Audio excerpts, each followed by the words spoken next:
The warning lights flickered across the command deck of Imperial Station Vigilance, like dying stars. Fleet Admiral Thexnor stood before the massive viewing screen, his forearms clasped behind his broad back, watching the data streams with growing irritation. For 3,000 years, the Zephyron Imperium had ruled the galaxy with absolute authority. Nothing happened in Imperial space without their knowledge. Nothing moved without their permission. Until today. Admiral, the sensor anomalies are spreading, reported sensor technician Lyra from her station below. Her voice carried a tremor that Thexnor found distasteful.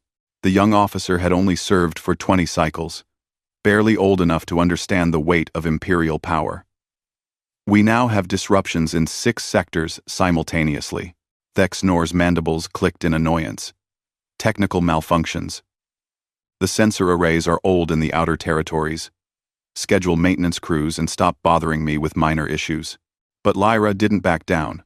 She pressed several controls, and the main display changed to show a galactic map. Red dots blinked across multiple systems, each one representing a sensor blackout or unexplained energy signature. Sir, with respect, these aren't random failures. The pattern is too coordinated. Something is interfering with our detection systems. Coordinated? Thexnor turned to face her fully, his height of nearly 3 meters, casting a shadow across her station. By whom? The Krell pirates are barely capable of flying their stolen ships. The Vex Collective hasn't left their territories in 2 centuries. Who exactly do you imagine is capable of blinding Imperial sensors across 6 sectors? Lyra hesitated, then spoke quietly. The command deck fell silent.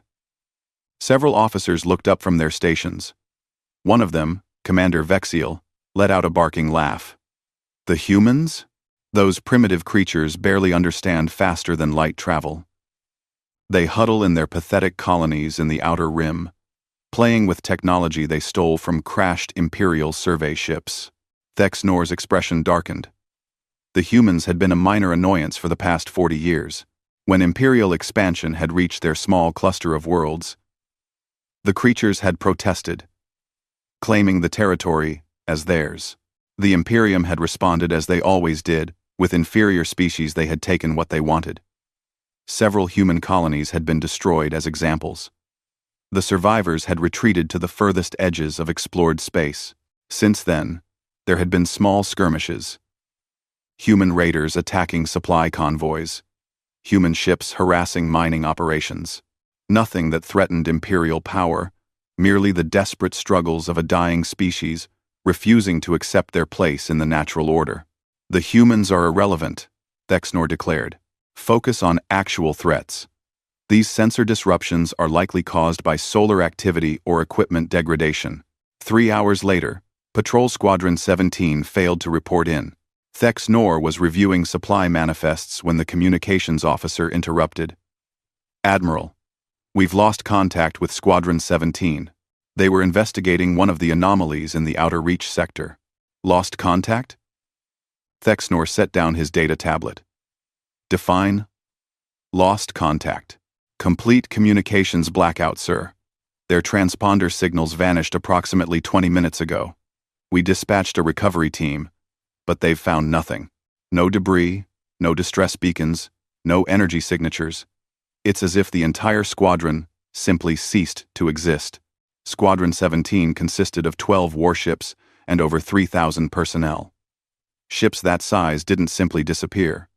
Thexnor felt the first stirring of genuine concern. Send 2 full squadrons to investigate. I want every scanner operating at maximum range. If there's so much as a piece of hull plating floating out there, I want it found. The investigation teams found nothing. No wreckage, no bodies, no evidence that Squadron 17 had ever been in that sector at all. The only clue was a single sensor reading recorded just before the squadron vanished, a brief spike of energy that matched no known technology in Imperial databases. Over the next 4 days, 3 more squadrons disappeared. Grand Imperator Zalthun arrived at Station Vigilance aboard his personal flagship, the Eternal Dominion. Thexnor met him in the station's central command chamber, a vast room dominated by holographic displays showing the entire Imperial territory. The Imperator was old, Even by Zephron standards, his scales had faded from deep purple to pale lavender, and he moved with the careful deliberation of someone who had witnessed centuries of history. "Show me," Zalthun commanded without preamble. Thexnor activated the tactical display.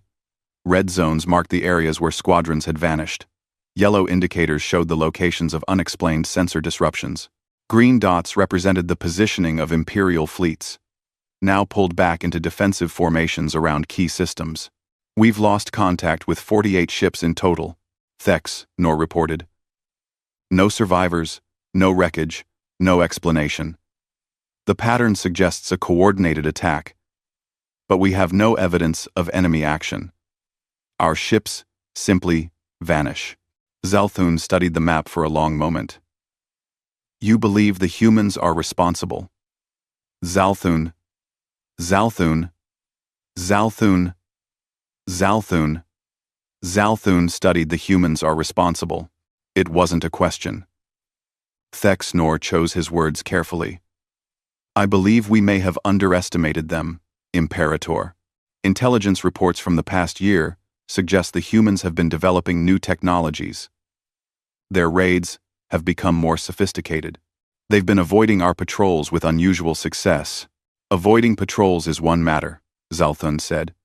"Making entire squadrons disappear without a trace is another. The humans have fewer than 100 capital ships according to our last assessment.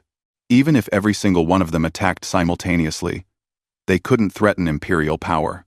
Perhaps our assessments were incorrect." Zalthun turned away from the display. "Increase patrols in all sectors. Deploy listening posts along the frontier. If the humans are responsible, find them and destroy them.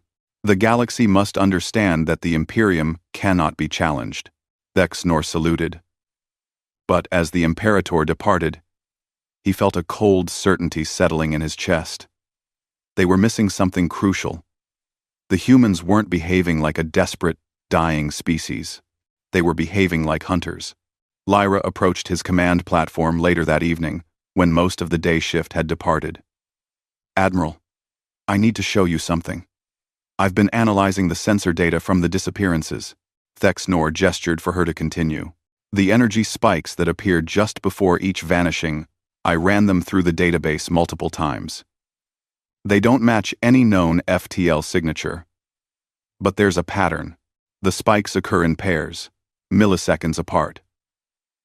I think we're seeing arrival and departure signatures for the same ships. Impossible. No known technology allows for that kind of transition speed. No known Imperial technology," Lyra corrected quietly. "But what if the humans developed something new? What if they've found a way to move between points in space without using conventional faster-than-light drives?" Thexnor stared at her.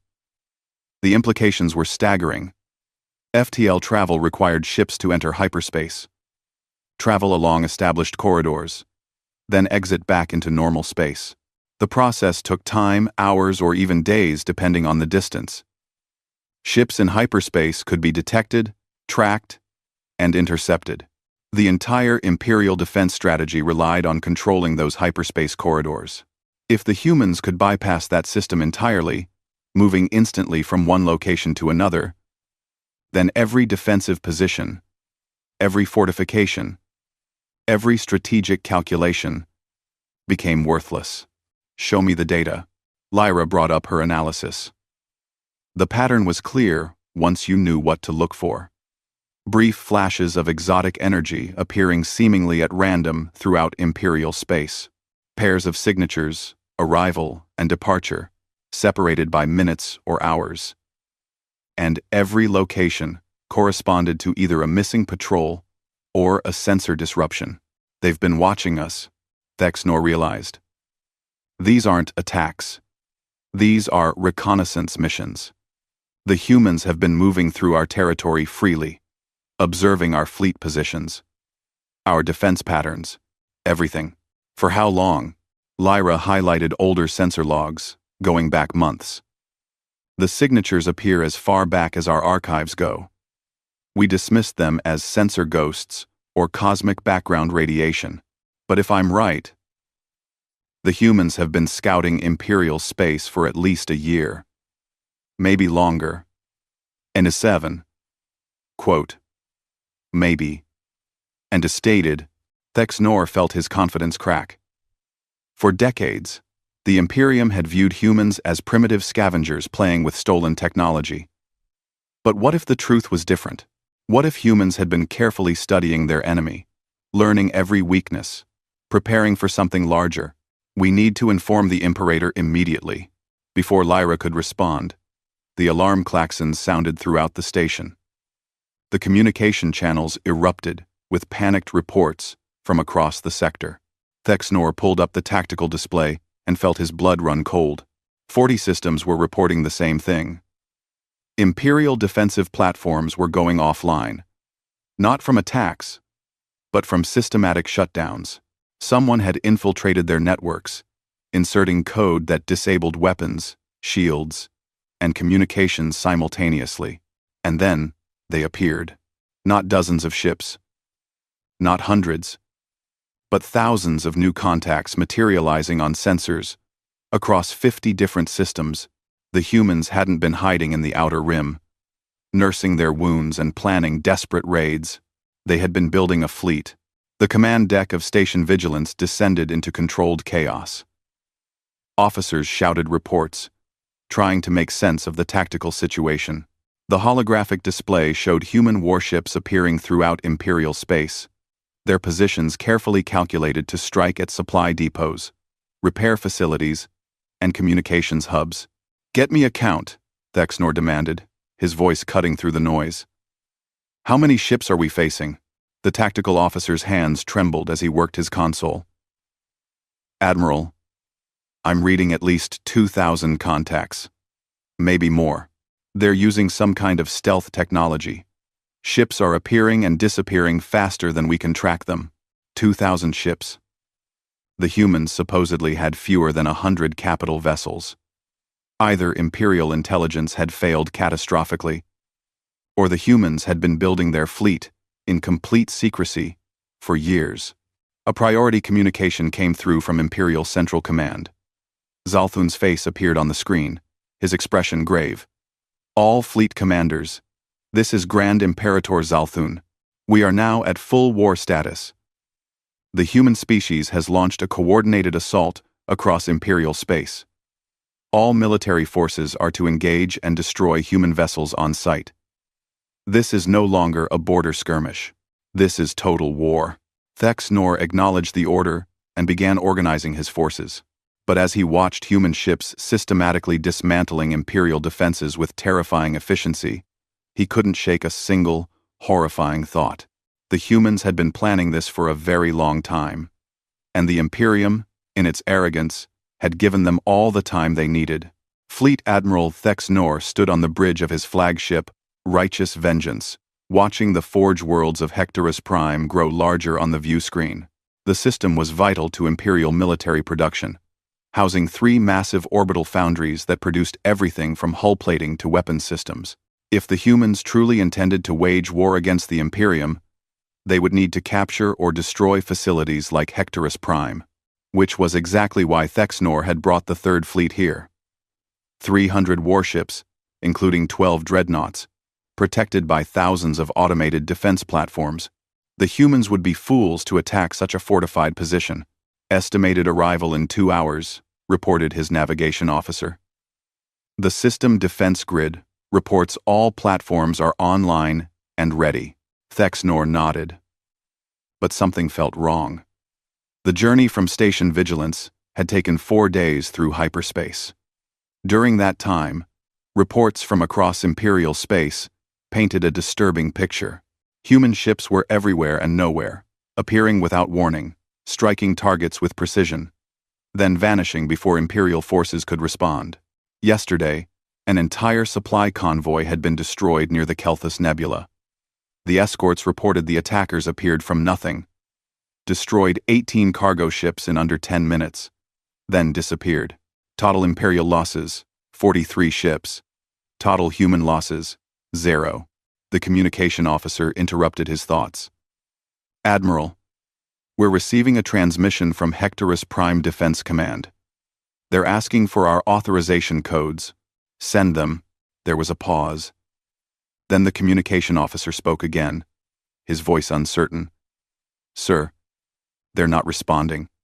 The channel is still open, but no one is answering. Try again." "I am, sir. The connection is active, but there's only silence on the other end." Thexnor felt his skin prickle. "Tactical, scan the system. Full sensor sweep. I want to know what's happening before we get any closer." The tactical officer worked his console, then froze. His face went pale, and when he spoke, his voice shook. "Admiral, I'm detecting multiple human ships in the system. They're holding position around the orbital foundries." "How many?" 73 capital ships, sir. "And all 3 foundries show human transponder codes. They've taken the system." The bridge fell silent. Taking Hectorus Prime should have been impossible. The system had 30,000 personnel, automated defenses, and a permanent garrison of 48 warships. Even if the humans had attacked in overwhelming numbers, there should have been time for a distress call, a warning, something. "When did this happen?" Thexnor demanded. "When did the attack begin?" The tactical officer checked his readings. "That's just it, sir. There are no signs of an attack. No debris fields. No damaged stations. No evidence of weapons fire. The defense platforms are intact but offline. The garrison ships are in their docking bays, powered down. It's like everyone just stopped fighting. Get me visual confirmation. I want to see those foundries." The main view screen changed to show the first orbital foundry. The massive structure hung in space, lights blinking normally, but human warships surrounded it in a defensive formation. And there, transmitted openly on standard frequencies, was a message repeating on a loop. A human appeared on the screen. She was female, shorter and less physically imposing than a Zephyron, but something about her expression commanded attention. Her hair was dark, pulled back tightly, and her eyes were the color of Earth's oceans. She wore a military uniform marked with symbols. Thexnor didn't recognize. "I am Commander Sarah Chen of the United Human Fleet," she said calmly. "Hectorus Prime is now under human control. Imperial forces stationed here have been disarmed, but not harmed. Your defense grid has been disabled. Your communication networks are being monitored. You have 2 options. Withdraw immediately, or be destroyed. You have 1 hour to decide." The message looped back to the beginning and played again. Commander Vexil, Thexnor's second-in-command, let out a snarl. "This is an insult. 1 human dares to threaten the 3rd Fleet? We should destroy every ship in that system and reclaim what belongs to the Imperium." Thexnor held up a hand for silence. His mind raced, analyzing the situation. 73 human ships against his 300. The numbers favored the Imperium 3-1, but those same numbers had favored Imperial forces at a dozen other encounters over the past week, and every single one had ended in catastrophic Imperial losses. "Tactical analysis," he ordered. "If we engage, what are our chances?" The tactical officer worked quickly. "Based on previous encounters with human vessels, their weapons have longer range and greater accuracy than ours. Their ships are faster and more maneuverable. In a direct engagement, our numerical superiority should give us the advantage, but casualties would be significant. Estimated losses: 40 to 60% of our fleet. 40 to 60%. That meant losing up to 180 ships to reclaim a single system. And that assumed the humans didn't have reinforcements waiting to jump in. How did they take this system without anyone noticing?" Vex-Il asked the question everyone was thinking. Lyra had transferred to Thexnor's flagship at his request.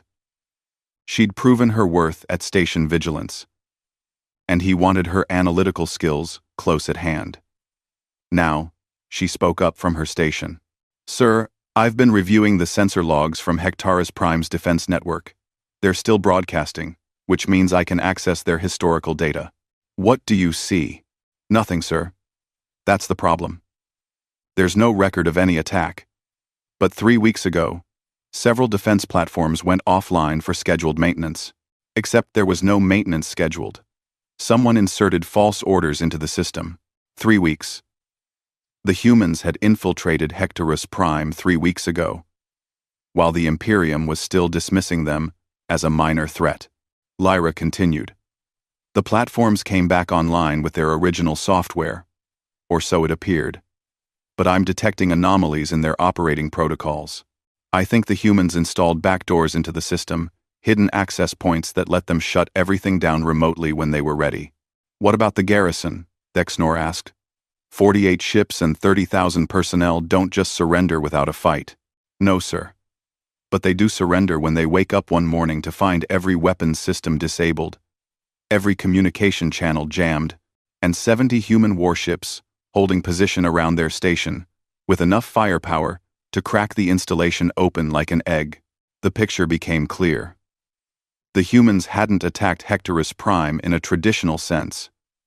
They'd infiltrated it, subverted its defenses, and then simply appeared in overwhelming numbers. By the time the Imperial garrison realized what was happening, resistance was already futile. Dexnor had spent 3 centuries as a military officer. He'd fought in campaigns against the Krell pirates, the Vex Collective, and a dozen other species. He understood tactics, strategy, and the application of military force. But this was something different. This was warfare fought in the shadows, where the battle was won before the first shot was ever fired. Open a channel to Commander Chen, he ordered. The human's face appeared on his screen. She was younger than he'd expected. Probably no more than 40 or 50 cycles by human standards. But her eyes held the weight of command. Fleet Admiral Thex Nor of the Third Fleet, he announced.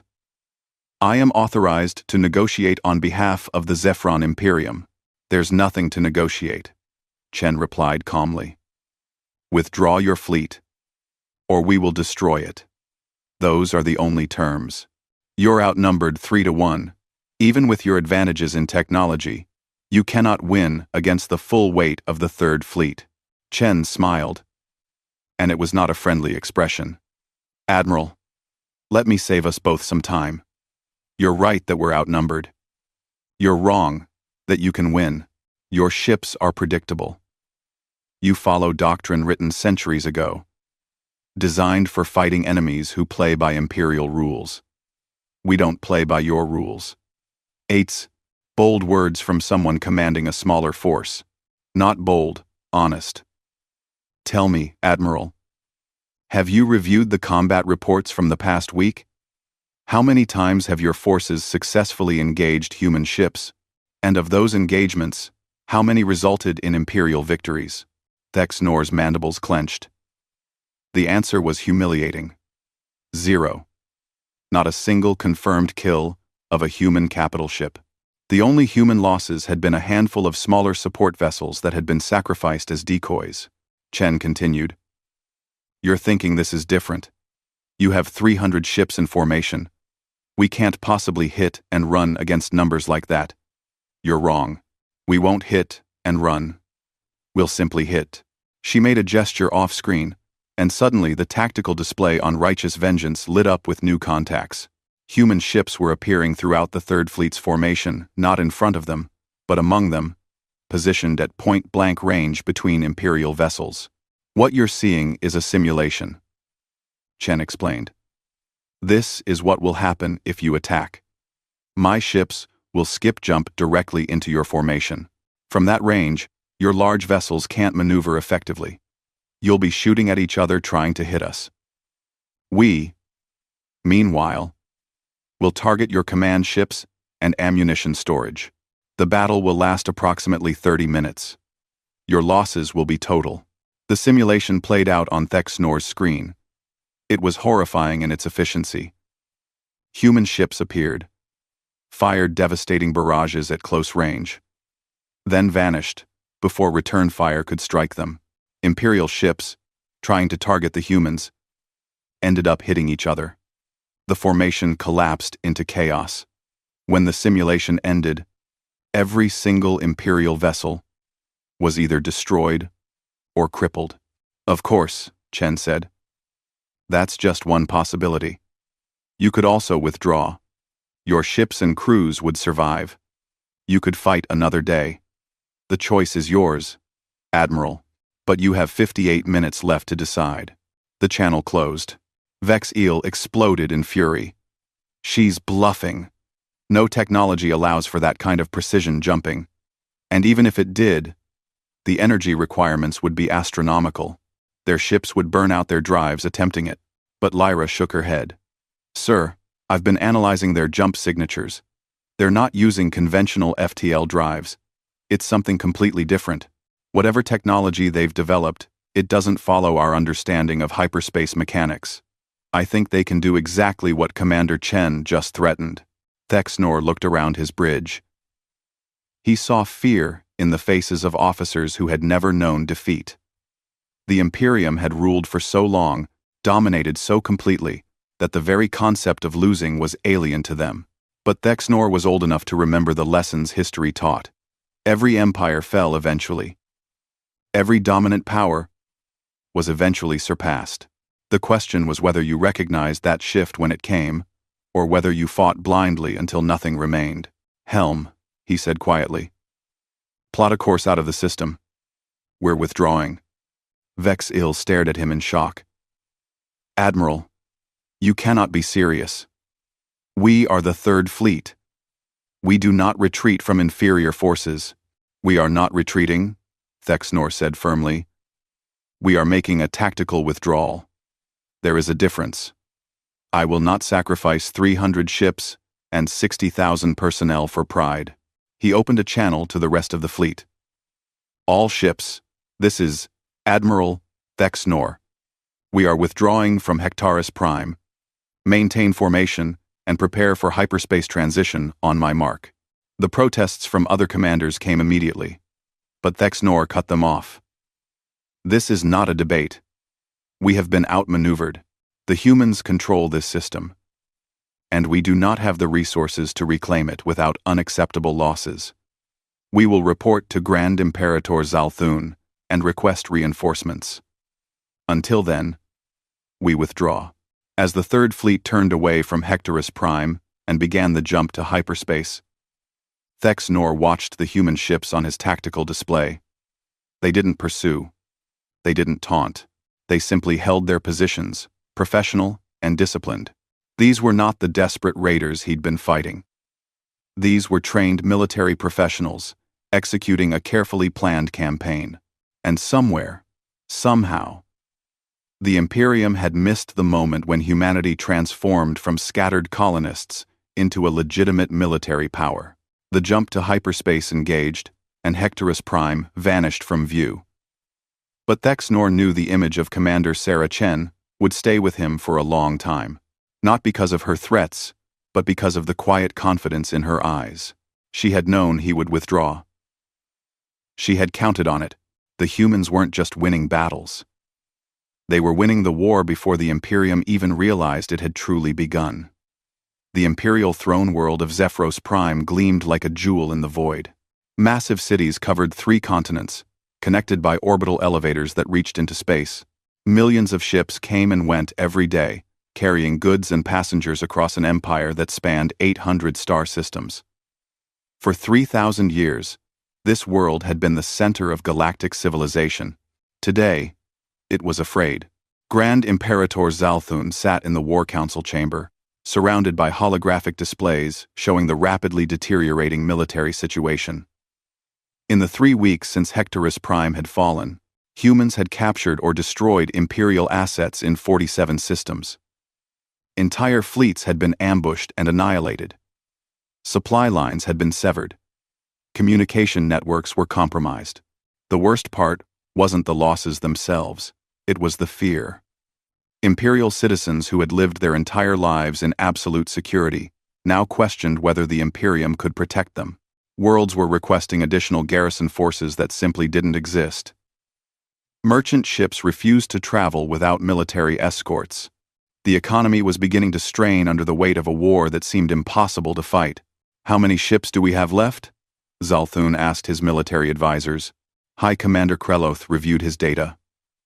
Approximately 7,000 capital ships remain operational across all fleets, Imperator. However, many are scattered throughout our territory. Consolidating them would take weeks. And what are the humans doing while we consolidate? Kreloth's expression darkened. They continue their attacks. Yesterday, they destroyed the supply depot at Marlin Station.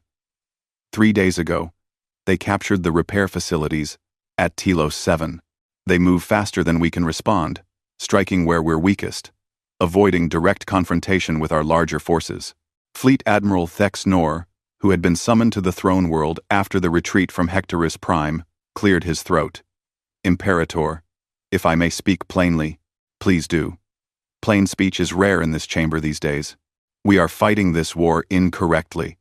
We deploy our forces to static defensive positions, protecting assets that the humans have already mapped and planned to attack. Meanwhile, they move freely through our territory using technology we don't understand. We cannot win by defending everything. We must force them to come to us on our terms. Zalthun leaned forward. Explain. Dexnor activated a star map. A single system appeared, highlighted in gold. The Nexus Gate. It's the only hyperspace corridor connecting the outer territories to the Imperial core. Every ship traveling between the Frontier and Zephyros Prime must pass through this system. If the humans want to threaten our core worlds, they have to come through the Nexus Gate. And you propose we fortify it. Not just fortify it, Imperator. I propose we turn it into the most heavily defended position in galactic history. We pull back every available ship from the outer territories. We concentrate our full military might at this single point. The humans have shown they excel at hit and run tactics against spread-out forces.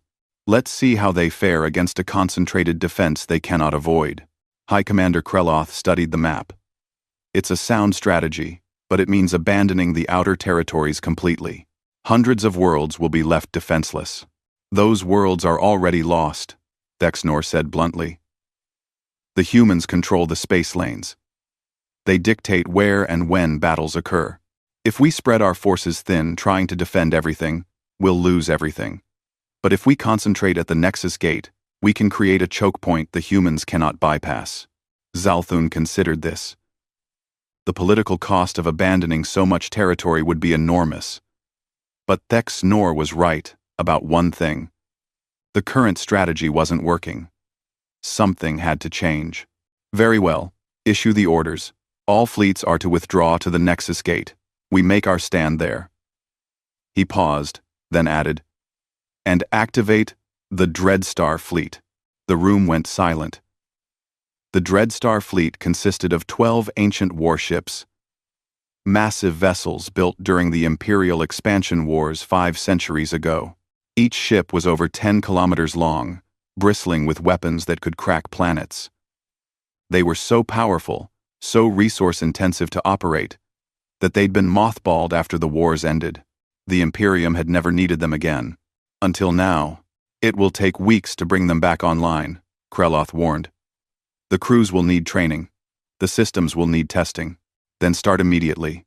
I want those ships operational and ready for battle. The humans have shown us they're a serious threat. It's time we showed them what the full might of the Imperium looks like. The orders went out that very day. Across Imperial space, fleet commanders received their instructions. Abandon the outer territories. Withdraw all forces to the Nexus Gate. Prepare for the battle that would decide the war. On board Righteous Vengeance, Thexnor watched the fleet assemble. Ships arrived in a steady stream, emerging from hyperspace and taking up positions around the massive gate structure. Within 2 weeks, over 8,000 Imperial warships had gathered in a single system, the largest concentration of military power the galaxy had seen in centuries. The Nexus Gate itself was a marvel of engineering. The structure was artificial, a massive ring of exotic matter that stabilized the hyperspace corridor running through it. Without the gate, ships would have to travel months around the long way to reach the core worlds. With it, the journey took days. It was the perfect bottleneck, Thexnor stood on his bridge, watching defensive platforms being deployed around the gate. Minefields filled the space in carefully planned patterns. Energy screens created overlapping fields of fire. Long-range missile batteries locked into position. If the humans wanted to push through to the core worlds, they would have to fight their way through this. Lyra approached with her usual hesitant manner. Admiral, I've completed my analysis of human tactics and strategy, and they're following principles from Earth's military history. I've been studying their archived records from before they achieved spaceflight. Humans spent thousands of years fighting each other, developing increasingly sophisticated methods of warfare. What we're seeing now, the mobility, the deception, the targeting of supply lines instead of enemy forces, these are all strategies humans used against each other for millennia. Thexnor found that disturbing. The Imperium had achieved dominance relatively early in its history. After conquering their home system, they'd expanded into a galaxy where most other species were at similar or lower levels of development. There had been wars, certainly, but nothing like what Lyra was describing. You're saying humans are better at war than we are because they've had more practice? Not just practice, sir. Evolution. Human societies that were bad at warfare were conquered by those that were good at it.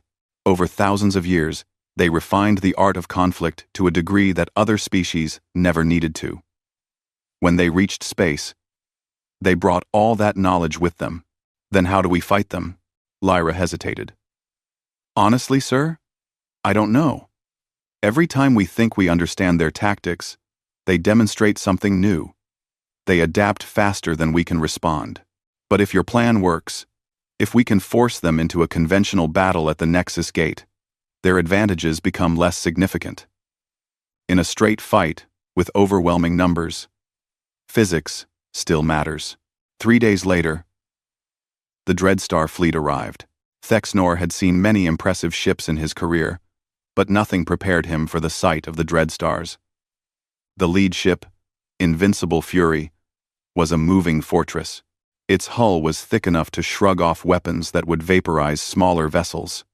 Its weapons could fire across system distances with devastating accuracy. And there were 12 of them. The fleet commanders gathered for a briefing aboard the Invincible Fury. Grand Imperator Zalthun himself attended via holographic link. Commanders, the situation is clear, Zalthun began. The humans have been raiding our territory for weeks, but they've avoided large-scale engagements. Our intelligence suggests they have fewer than 200 capital ships total. Here, at the Nexus Gate, we have 8,000 ships, including 12 Dreadstars. The humans cannot bypass this position if they want to threaten our core worlds. When they come, we will destroy them utterly. Commander Relics of the 5th Fleet raised a question. Imperator, what if they don't come? What if they continue their raiding strategy? Then they accomplish nothing of strategic importance. They can harass the outer territories, but they cannot win the war without capturing core worlds. And they cannot reach core worlds without going through us. Eventually, they will come.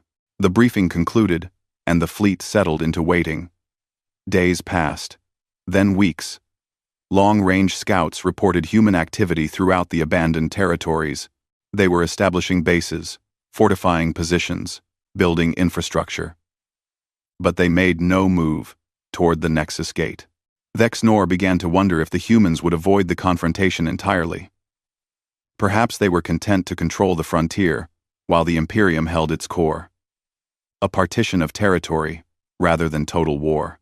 Then, on the 31st day of the blockade, the scouts reported something that changed everything. Admiral, we have incoming ships, the sensor officer reported. Human vessels emerging from hyperspace at the outer edge of the system. How many? 147 capital ships, sir. They're maintaining formation, advancing directly toward the Nexus Gate. Thexnor felt a surge of anticipation.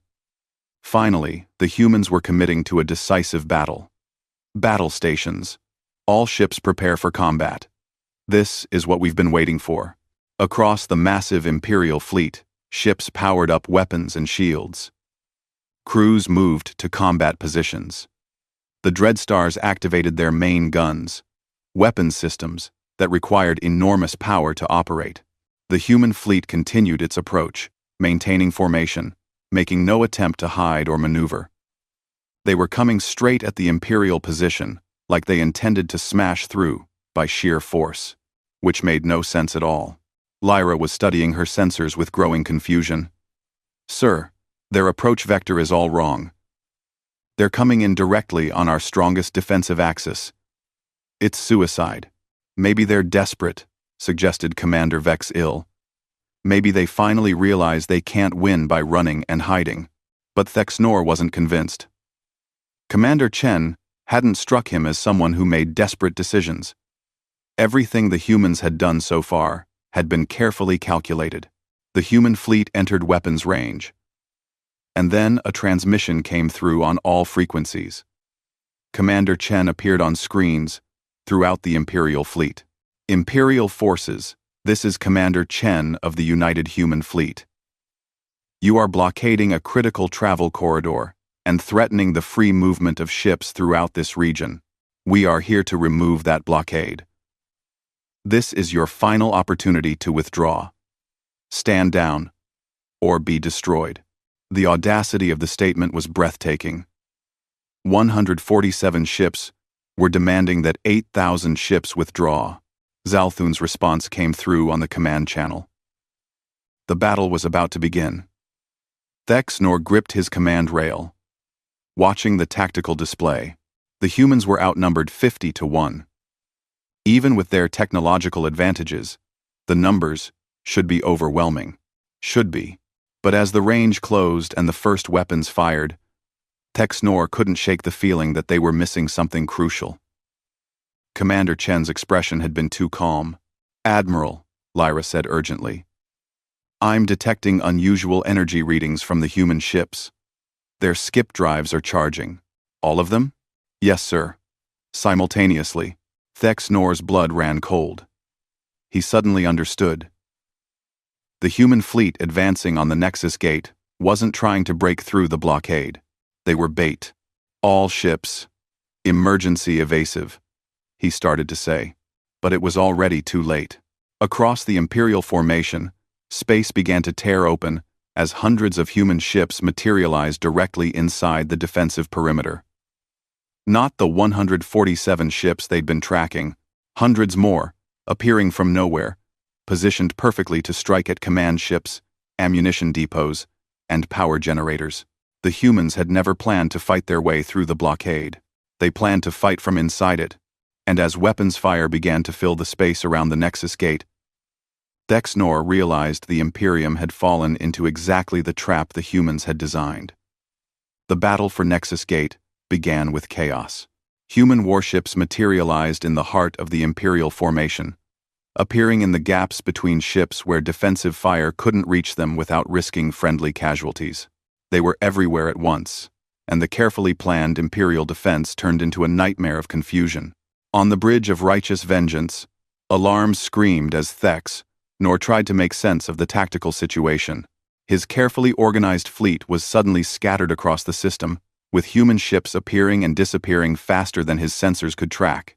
"Weapons report," he shouted over the noise. "We can't get a target lock, sir. They're moving too fast. Every time we acquire a target, they jump before we can fire. Then switch to area saturation fire. Fill the space with enough energy that they can't avoid it." The order went out across the fleet, and Imperial ships began firing in broad patterns, hoping to catch human vessels in the crossfire. But the humans had planned for this too. They appeared, fired devastating railgun rounds that punched through Imperial shields, then vanished before the return fire could reach them. Lyra's voice cut through the chaos. "Admiral, they're not targeting us randomly. They're hitting specific ships. They're taking out our command vessels." Thexnor checked his tactical display and felt his stomach drop. She was right. The humans were systematically destroying every ship that coordinated Imperial fleet movements. Communication nodes, command frigates, even the fleet coordination centers on some of the larger dreadnoughts, all were being eliminated with surgical precision. "How do they know which ships to target?" demanded Vexiel. They've been watching us for months, Thexnor replied grimly. They know our fleet structure, our communication protocols, everything.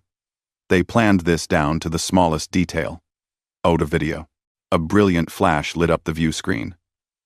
The Imperial carrier, Eternal Watch, which housed a regional communication hub, erupted in a ball of fire. Human ships had appeared around it simultaneously, all firing at once, overwhelming its shields in seconds. Sir, the Fifth Fleet is reporting massive casualties, the communication officer reported. They've lost 17 ships in the last 3 minutes. Commander Relics is requesting permission to withdraw. Denied. All ships maintain positions. Do not let them break our formation. Thanks. Tonight, do not let them break our formation. But the formation was already broken. The neat defensive arrangements that had taken weeks to establish were falling apart as captains tried to maneuver away from human ships that appeared without warning. Some Imperial vessels were firing on each other by accident, their targeting computers confused by the sudden appearance of ships in unexpected positions. Aboard the Dreadstar Invincible Fury, Grand Imperator Zalthun watched the battle unfold with growing horror. The 12 Dreadstars were supposed to be invincible, but they were too slow, too massive to respond to the lightning-fast human attacks. Human ships would appear, target specific systems on the Dreadstars, shield generators, sensor arrays, engine clusters, and vanish before the massive ships could bring their enormous guns to bear. Focus all defensive fire on the immediate area around this ship, Zalthun ordered. Create a wall of energy that nothing can penetrate. The Dreadstar's defensive batteries opened up, filling the space around the ship with continuous streams of energy. For a moment, it seemed to work. The area around Invincible Fury became a death zone that no ship could survive passing through.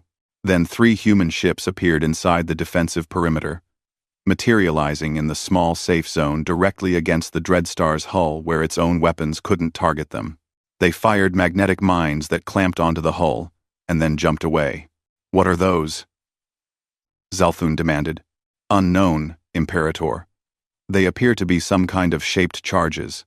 They're burning through the mines detonated simultaneously, sending focused streams of plasma cutting into the Dreadstar's hull. The streams were narrow, precise, drilling deep into the ship's interior. Within seconds, they reached the primary power conduit that fed the ship's main weapons. Invincible Fury's lights flickered, and then died.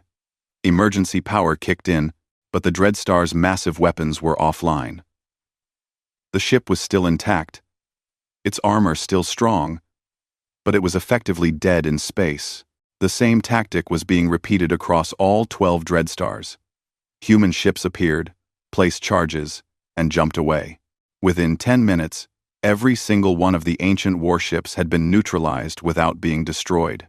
Thexnor watched in disbelief as the symbols representing the Dreadstars turned yellow on his tactical display, damaged but not destroyed. The humans weren't even trying to destroy the massive ships.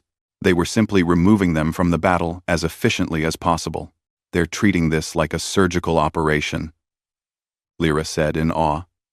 They're not wasting ammunition, destroying ships they can disable. They're maximizing the impact of every shot. A priority transmission came through from one of the outer defense zones. Admiral, this is Commander Krell of the 7th Fleet. We're being destroyed. Request immediate reinforcements. Thexnor pulled up the tactical view of the 7th Fleet's position. What he saw made his blood run cold. The humans had positioned their forces to create a kill zone. Imperial ships trying to maneuver away from human attackers were running straight into overlapping fields of fire from multiple directions. It was a textbook envelopment tactic, executed with perfect timing. 7th Fleet, disengage and withdraw to Rally Point Delta. We can't withdraw, sir. They're blocking our escape vectors. The 7th Fleet's symbol on the tactical display began blinking red. Ship after ship went offline. Thexnor could only watch as an entire fleet group was systematically dismantled. Commander Chen's voice suddenly filled the Imperial communication channels. Imperial forces. This is Commander Chen. You are losing this battle. Your command structure is collapsing. Your defensive positions are compromised. I am offering you one final chance to surrender. Stand down your weapons, and your crews will not be harmed. Ignore that transmission. Zalthun's voice cut through. All forces, continue the attack. We will not surrender to inferior numbers. But the truth was becoming obvious to everyone watching the battle. The numbers didn't matter. The humans were fighting a completely different kind of war. One that the Imperium had no doctrine for, no training for, no understanding of. Thexnor made a decision. Communications. Open a direct channel to Commander Chen. Admiral. What are you doing? Vexiel demanded. I'm trying to save as many lives as I can. Chen's face appeared on his personal screen. Behind her, Thexnor could see the calm, organized activity of a human bridge crew. No panic, no chaos. Just professional military personnel doing their jobs with frightening efficiency. Admiral Thexnor, Chen said, I was hoping you would call. Tell me how you're doing this. How are you moving your ships so precisely? Skip drives. We don't travel through hyperspace like you do. We fold space. Jumping from one point to another, instantaneously. It requires enormous power and incredible computational precision. But it means we can position our ships anywhere we want, whenever we want. That should be impossible. So should a species surviving against an empire that outgunned them 1,000 to 1. Humans have a tendency to do impossible things when we're motivated. She paused. You're a smart commander, Admiral. You know how this battle ends. The question is, how many more people die before we reach that ending? Thexnor looked at his tactical display. Over 2,000 Imperial ships had been destroyed or disabled in the past hour. The humans had lost fewer than 30 ships, most of those due to bad timing rather than effective Imperial tactics. What are your terms? Unconditional surrender of all forces at Nexus Gate. Crews will be allowed to evacuate in life pods and small craft. Your warships will be seized as spoils of war. Prisoners will be treated according to the standards of military conduct. And if we refuse, then we'll continue this battle until your fleet is completely destroyed. I have reinforcements waiting to jump in. You don't. Your Imperator is currently stuck aboard a disabled Dreadstar with no working weapons and failing life support. He has perhaps 30 minutes before his crew starts suffocating. Thexnor's eyes widened. He checked the status of Invincible Fury. Chen was right. The human charges hadn't just disabled weapons. They'd damaged the ship's environmental systems as well. You could just let him die. We could, Chen agreed. But that's not who we are. We're not here to commit genocide. We're here to win a war. Those are different things. A new transmission interrupted them. It was Zalthun, his image distorted by failing systems aboard his ship. Fleet Admiral Thexnor, you will not negotiate with these creatures. You will fight to the last ship, the last crew member, the transmission cut off as Invincible Fury's communication systems failed completely. Thexnor looked at Commander Vexiel. His second-in-command's face was rigid with anger and shame. Around them, the bridge crew waited for orders. Young officers who had never known defeat, now facing the destruction of everything they'd believed in. All Imperial forces, this is Fleet Admiral Thexnor. His voice was steady, though it cost him everything to keep it that way. I am ordering a general ceasefire. All ships are to power down weapons and shields. We are surrendering. The protests came immediately. Dozens of commanders shouting their objections, demanding he rescind the order. But Thexnor held firm. I will not sacrifice thousands more lives for pride. The battle is lost. The war may be lost. But our people can survive. That's what matters now. Slowly, reluctantly, the Imperial ships began powering down. Weapons went offline. Shields collapsed. And the human ships, which had been dancing through the battle like ghosts, took up positions around the disabled Imperial fleet. Commander Chen's voice filled the channels again. Imperial ships, launch your life pods. You will be directed to designated evacuation zones. Medical ships will treat your wounded. Search and rescue teams will recover survivors from damaged vessels. This battle is over. Thexnor stood on his bridge as his crew began evacuation procedures. Vexiel approached him, his face twisted with disgust. You have dishonored us all. The Imperium will remember this day. You will be marked as the admiral who surrendered the greatest fleet in galactic history. Perhaps, Thexnor replied quietly. But those 60,000 crew members will live to see tomorrow. That matters more than my honor. He turned to Lyra. Make sure all junior personnel evacuate first. And transmit a message to Commander Chen. Tell her I request permission to remain aboard Righteous Vengeance until all crew have safely evacuated. Lyra nodded, and as she moved to carry out the order, Thexnor took one last look at the tactical display. The Nexus Gate, the bottleneck that was supposed to save the Imperium, had become its greatest defeat.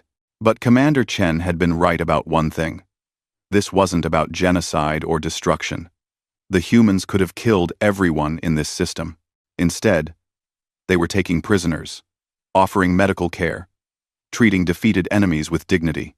Thexnor had fought many species in his long career, but he'd never fought anyone quite like humans. They were warriors when they needed to be, but they were also something else, something that still respected honor even in victory. Perhaps, he thought as he watched Imperial life pods streaming toward human rescue ships, there was hope after all. Not for the Imperium as it had been. That empire was dying. But for something new? Something different? Maybe. 2 hours later, Thexnor was the last Imperial officer to leave Righteous Vengeance. Human troops had boarded the ship to secure it, and they escorted him to a transport with surprising respect. As he was led away, he caught a glimpse of Commander Chen on a view screen, coordinating the evacuation efforts with the same calm efficiency she'd shown throughout the battle. She noticed him watching and gave a slight nod. Not mocking, not triumphant. Just acknowledgement between two military professionals. The transport carried Thexnor away from the battlefield, toward a human-held station where prisoners were being processed. As they traveled, he overheard human soldiers talking. Did you hear? The assault fleet just jumped into Imperial core space. 3 systems simultaneously. The throne world is cut off. Think they'll surrender? After what happened here, they'd be stupid not to. Thexnor closed his eyes. The war wasn't over. But in his heart, he knew the outcome was no longer in doubt. The Imperium, the great empire that had ruled for 3,000 years, had been broken in a single day, by an enemy they'd dismissed as primitive and irrelevant. History. Thexnor thought, had a cruel sense of irony. 3 months had passed since the Battle of Nexus Gate. Fleet Admiral Thexnor stood in a small room on Station Concordia, a neutral space station that floated between what used to be Imperial territory and what was now human-controlled space. The room had a single window looking out at the stars, and Thexnor found himself staring through it often these days. The door opened behind him. He didn't turn around. "They're ready for you," said a human guard. The young man spoke in accented but understandable Imperial. Common. Thexnor had learned that humans had a gift for languages, adapting quickly to new forms of communication. Just another thing they were good at. The conference hall was enormous, with a circular table in the center. Around it sat representatives from dozens of species, Imperial governors who had survived the war, human military commanders, delegates from the Krell, the Vex, and a half-dozen other species that were watching to see what kind of galaxy would emerge from the ashes of the old order. Grand Imperator Zalthun sat on one side of the table, looking far older than he had 3 months ago. The defeat at Nexus Gate had been followed by the loss of 6 core worlds in rapid succession. The Imperial military, what remained of it, had fragmented into competing factions. Some wanted to continue fighting. Others had surrendered immediately. A few had simply disappeared, taking their ships to the frontier to become independent warlords. The Imperium, as a unified government, no longer existed. Commander Sarah Chen, now promoted to admiral, sat across from Zaltun. She looked tired, but satisfied. Next to her were several other human commanders, including Admiral Marcus Webb, who had led the assault on the core worlds, and General Catherine Reeves, who commanded human ground forces. "Shall we begin?" asked the neutral moderator, a Vex diplomat named Counselor Thren.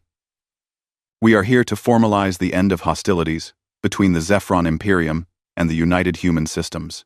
Zalthun spoke first, his voice heavy with defeat. "The Imperium accepts responsibility for the aggression that led to this conflict. We acknowledge that our invasion of human colonial space was unprovoked and unjustified." It cost him visibly to say those words. For 3,000 years, the Imperium had never apologized to anyone. Admiral Chen responded in a measured tone. "The United Human Systems recognizes that many individuals within the Imperial government opposed the invasion and worked to prevent further violence. We do not hold the entire Imperial population responsible for the decisions of their leadership." Thex Nor, seated behind the main delegation as a military advisor, watched the proceedings carefully. This was unprecedented. In the history he knew, victorious powers typically imposed harsh terms on defeated enemies. Entire species had been subjugated or enslaved after losing wars to the Imperium, but the humans were doing something different. "Let us discuss the terms," Counselor Thren said. "The human delegation has provided a preliminary framework." Admiral Chen? Chen activated a holographic display that showed a map of known space. "Our terms are as follows. First, the Zefron Imperium will recognize the independence and sovereignty of the United Human Systems. All territorial claims on human worlds are permanently voided." No one objected. The Imperium no longer had the power to enforce those claims anyway. Second, the Imperium will pay reparations to human worlds damaged during the war. The payment schedule will be structured over 50 years to avoid economic collapse. C. 1. Zalthun nodded slowly. "We can agree to this." Third, the Imperium will reduce its military to a defensive force appropriate for internal security. No offensive fleet operations beyond Imperial borders will be permitted for a period of 25 years. This caused some murmuring among the Imperial delegates, but Zalthun raised a hand for silence. Fourth, all species currently classified as vassals or client states of the Imperium will be given the option of independence. Those who choose to remain part of the Imperial governance structure must do so voluntarily, with human observers present to ensure the choice is genuine. This was the point where Thex Nor had expected the most resistance. The Imperium had controlled dozens of species, some for over 1,000 years. Losing them would mean losing most of the Imperial economy and population base. But Zalthun simply closed his eyes and nodded. Admiral Chen continued. "Finally, and most importantly, humanity proposes the establishment of a Galactic Coalition Council. This council would consist of representatives from all major species and governments. It would serve as a forum for resolving disputes peacefully and coordinating responses to threats that affect multiple species." She paused, letting that sink in. "Humanity will not be the sole authority in this new council. The Zefron Imperium will have an equal voice. So will the Krell, the Vex, and any other species that wishes to participate." The room was silent. This was unexpected. Everyone had assumed the humans would simply replace the Imperium as the new dominant power. Instead, they were proposing something that had never existed in known history, a truly collaborative government spanning multiple species.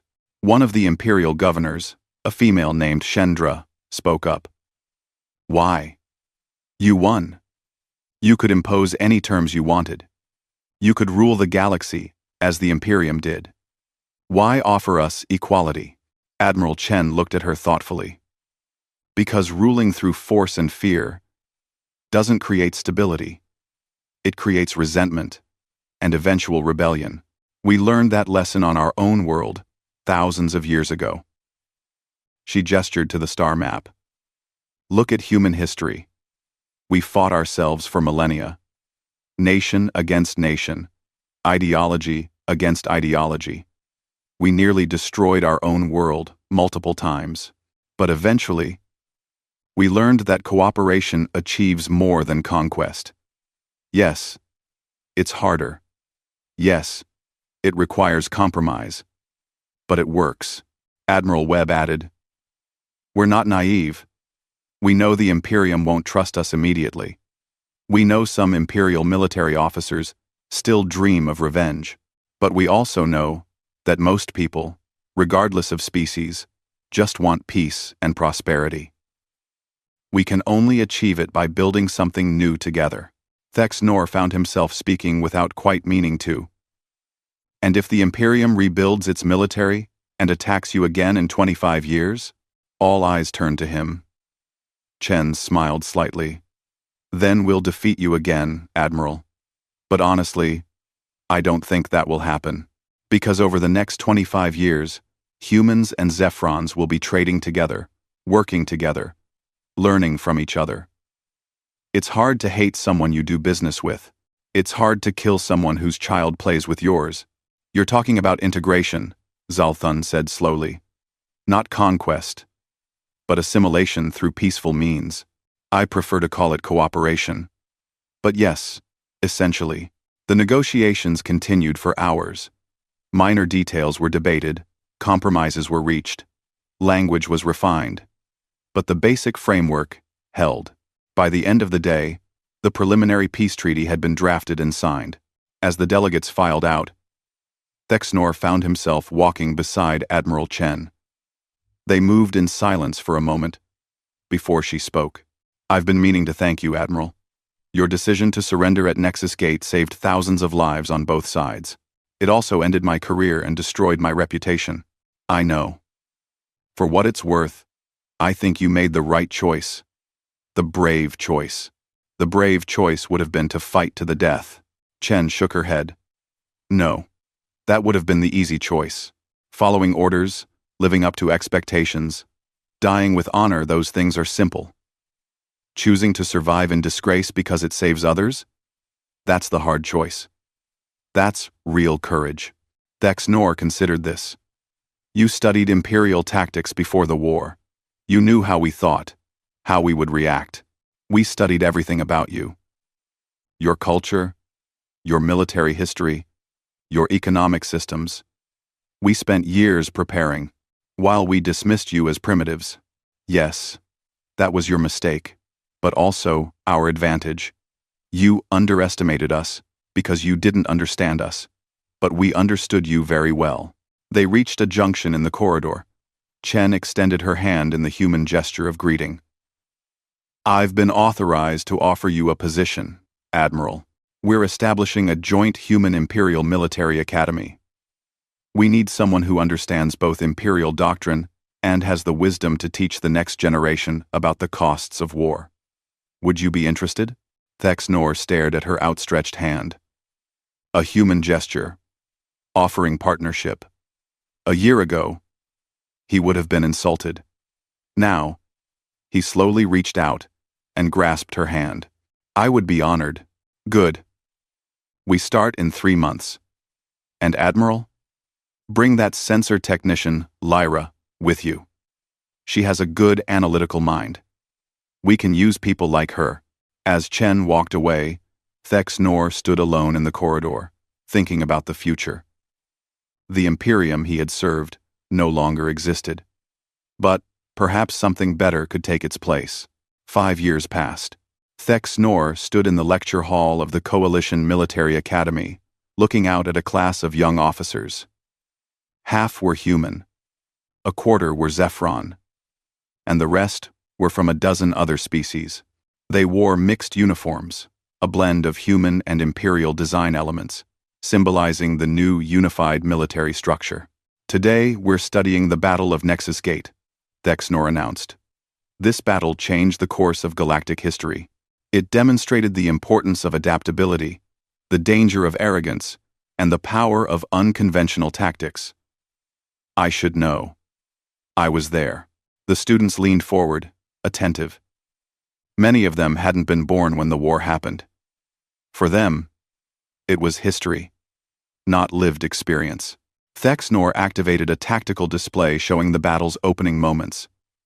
The Imperium made several critical mistakes. First, we assumed that numerical superiority would guarantee victory. Second, we fought according to doctrine that was centuries old. Third, and most importantly, we failed to understand our enemy. A young Zephyron student raised her hand. Professor, some historians say the war was inevitable, that humans and the Imperium were bound to clash eventually. Do you agree? No, Thexnor said firmly. Nothing is inevitable. The war happened because we chose aggression over diplomacy. We could have negotiated with the humans, established trade agreements, recognized their sovereignty. Instead, we attacked their colonies because we believed they were too weak to resist. We created our own enemy. A human student spoke up. But Professor, humans won the war. Doesn't that make the outcome good? War is never good. Thexnor replied. Yes. The war led to the coalition, which has brought unprecedented peace and prosperity. But it came at the cost of millions of lives. Imperial, human, and others caught in the crossfire. Every one of those people had families, dreams, futures. War destroyed all of that. We study this battle not to glorify what happened, but to ensure it never happens again. The lesson continued. And as Thexnor walked the students through the tactics and strategies employed by both sides, he couldn't help but reflect on how much had changed.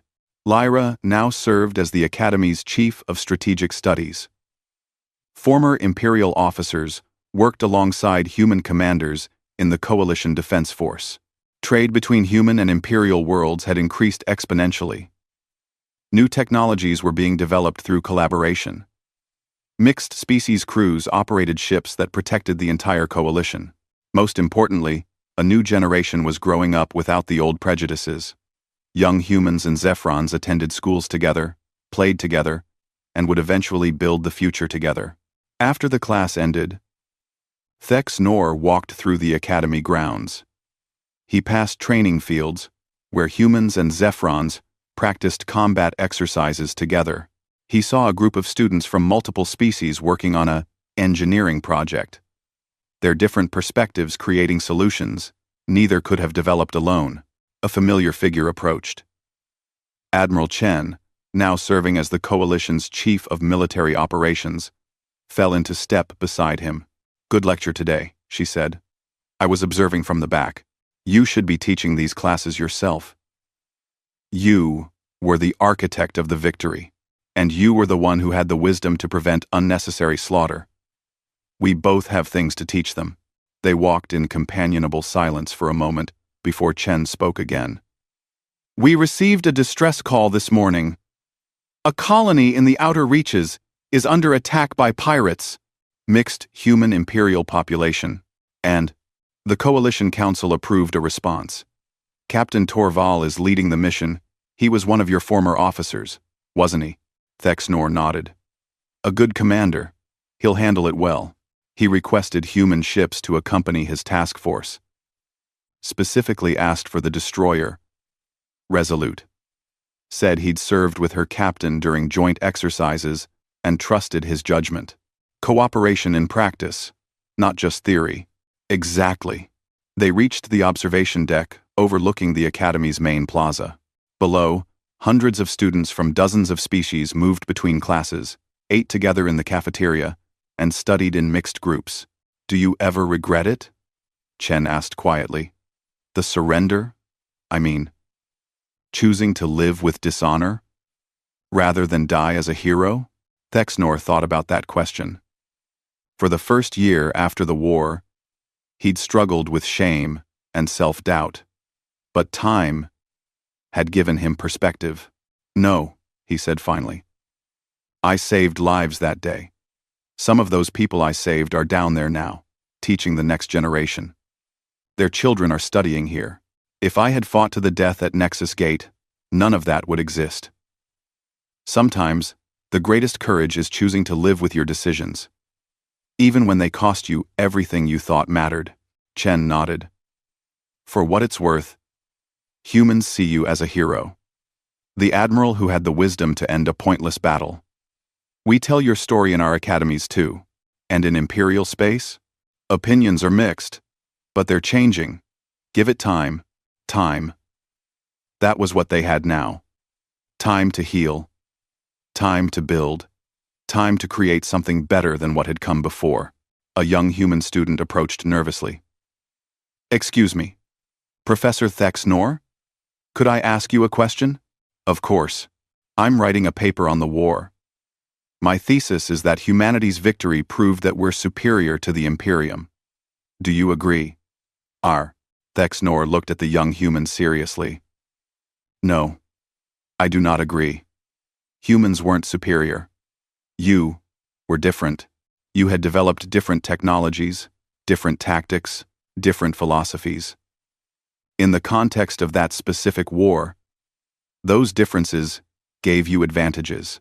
But the Imperium had strengths of its own, 3,000 years of institutional knowledge, incredible manufacturing capacity, diverse populations with unique talents. He gestured around them. What makes the coalition stronger than either the Imperium or humanity alone is that we've combined those strengths. Human innovation with Imperial institutional memory. Human adaptability with Imperial stability. That's the real lesson. Diversity isn't a weakness. It's the foundation of true power. The student thanked him and hurried away to continue his research. Chen smiled. You're good at this teaching thing. I had good examples. Commanders who taught me that true leadership isn't about dominance, but about bringing out the best in those you lead. They stood together, watching the sun set over the academy grounds. In the distance, ships could be seen launching coalition vessels on patrol, keeping the peace that had been so hard won. 50 years would pass before Thex Nor died peacefully in his sleep at the age of 412. By then, the coalition encompassed over 900 systems. Wars still happened, but they were smaller, contained, resolved, through negotiation, as often as force. Humans and Zephrons no longer saw each other as enemies, but as partners. Mixed marriages were common. Half human, half Zephron children attended schools throughout coalition space. Their very existence, a symbol of how much had changed. The story of the war became history, then legend, then simply the foundation upon which a new civilization was built. Children learned about the Battle of Nexus Gate the way earlier generations had learned about ancient conflicts, as a cautionary tale about the costs of pride and the value of wisdom. And throughout the galaxy, on ships of every design, crews of every species worked together, exploring the unknown regions of space, not as conquerors, but as pioneers, not as enemies, but as partners. The galaxy had learned a hard lesson. Humanity didn't want to rule. They just refused to kneel. And in that refusal, in that stubborn insistence on equality and dignity, they had created something far greater than any empire. They had created a future worth living in,